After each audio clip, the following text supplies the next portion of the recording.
For Lesson 1, the foundations of screenwriting, we're going to be looking at Aristotle's Poetics. So Aristotle, in the Poetics, responded to his teacher Plato, who argued that poetry is a representation of mere appearances and is thus misleading and morally suspect. But Aristotle, he discovered that there were rules that commonly made stories good. He was mostly focusing on drama when he did this. However, his rules apply to any fictional story. So we're going to look now at screenplays and apply these to film.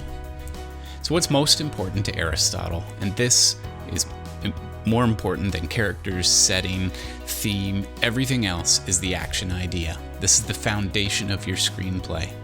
And action is more important than people. If we look at Jaws, for example, we've got a story about a man who's trying to stop a killer shark. That foundational idea carries the entire film. So don't let your personal agenda drive or control the story. Allow the plot incidents to come together and create a unified storyline. The ability to plot or create a powerful structure is the most important aspect of writing. And the action idea is the foundation of your screenplay. So through this idea, you're going to express your creative worldview.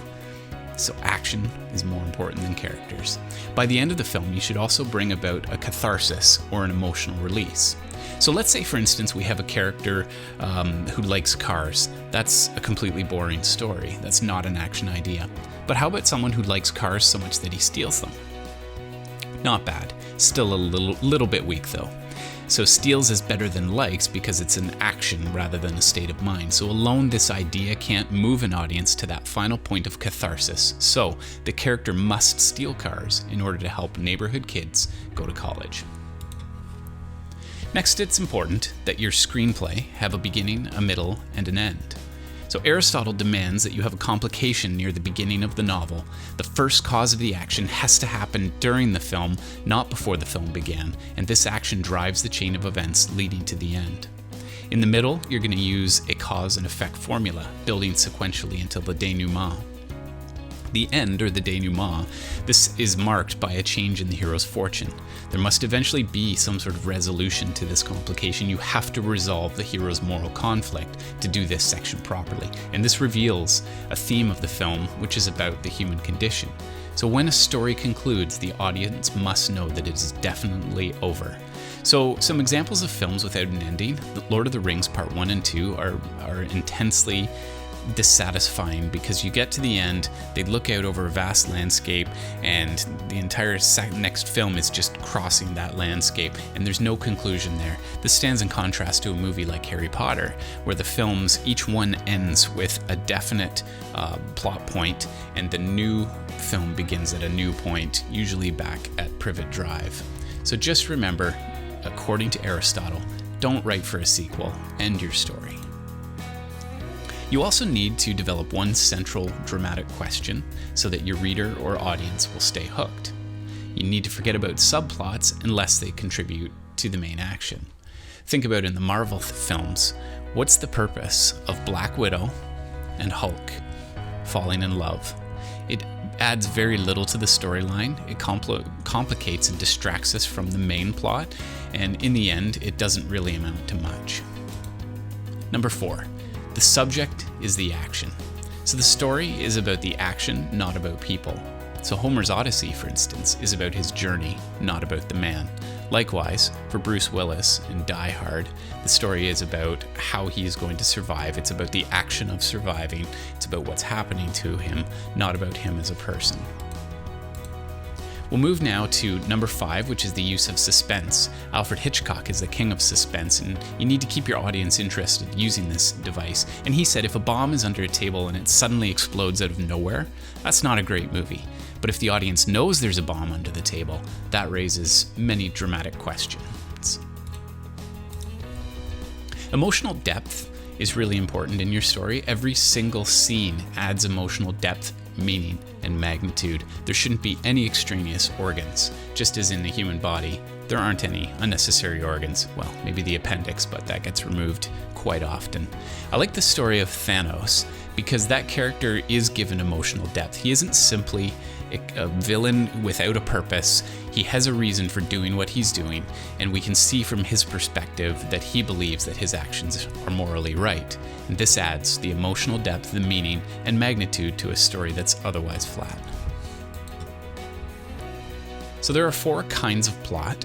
There's a complex plot, which builds to a moment when the hero's fortune goes from extremely good to extremely bad instantly. This can happen in the opposite direction too, and this is based on some sort of discovery. This kind of film story could also be called the simple plot if the discovery does not happen. For example, Clerks is a film that's like a complex plot. The tragedy of suffering is when a main character undergoes mental or physical suffering, or both. Think about films where the character suffers on and on. Will Smith's 7 Pounds is a good example.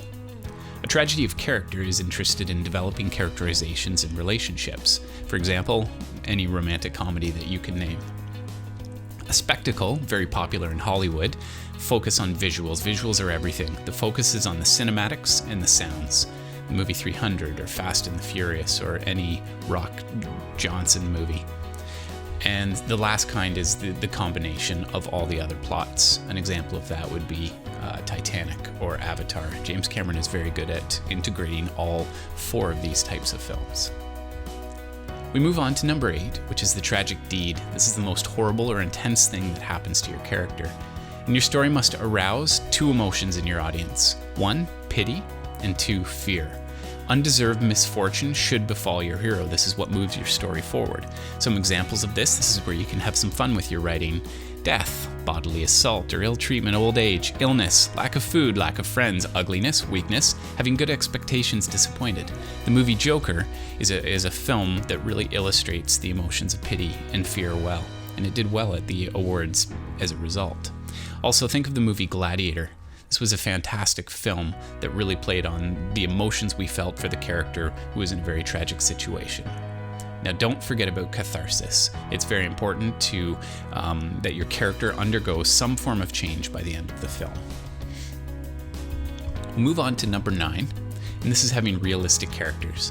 You need to make your characters good enough that we can root for them, but you need to give them characteristics that fit the kind of person they are. You also need to make them human. They need to have flaws.